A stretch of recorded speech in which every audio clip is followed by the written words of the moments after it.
તો હવે આગળ આપણે વાત કરીએ તો વિધાનસભામાં આજે કોંગ્રેસના ધારાસભ્ય ઈરામન ખેડવાલાએ આરટી હેઠળ અભ્યાસ કરતા બાળકો સાથે થતા ભેદભાવ મુદ્દે સરકારને પ્રશ્ન કર્યો હતો। ધારાસભ્યએ જણાવ્યું કે અમદાવાદ શહેર અને જિલ્લામાં અનેક શાળાઓમાં આરટી બાળકોને ભેદભાવનો સામનો કરવો પડે છે।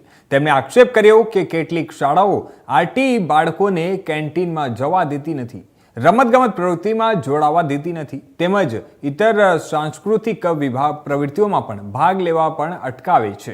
શિક્ષણ મંત્રી દ્વારા સ્વીકારવામાં આવ્યું છે કે અમદાવાદ શહેરની 4 શાળાઓ સામે આવી પ્રકારની ફરિયાદો મળી છે। હજુ સંપર્ક વરસાદ એટલો બધો પડ્યો છે કે એની કોઈ સીમા નથી। એમાં ખાસ કરીને સુઈગામ તાલુકો, ભાભર તાલુકો, વાવ તાલુકો, થરાદ તાલુકો અને પાટણ જિલ્લાનો સાતરપુર તાલુકો। કેટલાક લોકો સાથે મેં 2 દિવસથી ટેલિફોનિક આ તાલુકામાં સંપર્ક કર્યા છે। પરિસ્થિતિ એવી છે કે ખેડૂતોને 3 પ્રકારનો માર પડ્યો છે। અતિશય વરસાદ પડવાના કારણે ખેતરોમાં પાણી ભરાઈ જવાથી પાક નિષ્ફળ થયો છે। ગામોમાં પાણી ઘૂસી જવાના કારણે ઘરવખરી પલળી ગઈ છે, અનાજ કરિયાણું પલળી ગયું છે। કેટલાક ગામો અત્યારે હાલમાં પણ સંપર્ક વિહોણા છે। ત્યારે વિધાનસભાની અંદર સરકાર સમક્ષ અમે માગણી મૂકી છે કે છેલ્લા 4-4, 5-5 દિવસથી આ તાલુકાની પરિસ્થિતિ એવી છે, તમે વિડીયો જુઓ લોકોના તો તમારું પોતાનું હૃદય દ્રવી ઉઠે।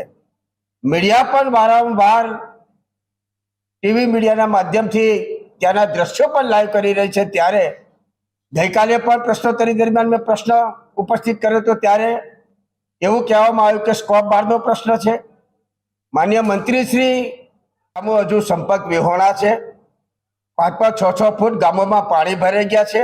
એમાં સૌથી વધારે વિકટ પરિસ્થિતિ હોય તો સુઈગામ તાલુકાની છે। અત્યારે માત્ર સુઈગામ બોલે છે, પણ સુઈગામ તાલુકાના કેટલા ગામો અત્યારે સંપર્ક વિહોણા છે। હમણાં સવારે જ મેં એક ત્યાંના લોકલ ટીવી મીડિયાના માધ્યમ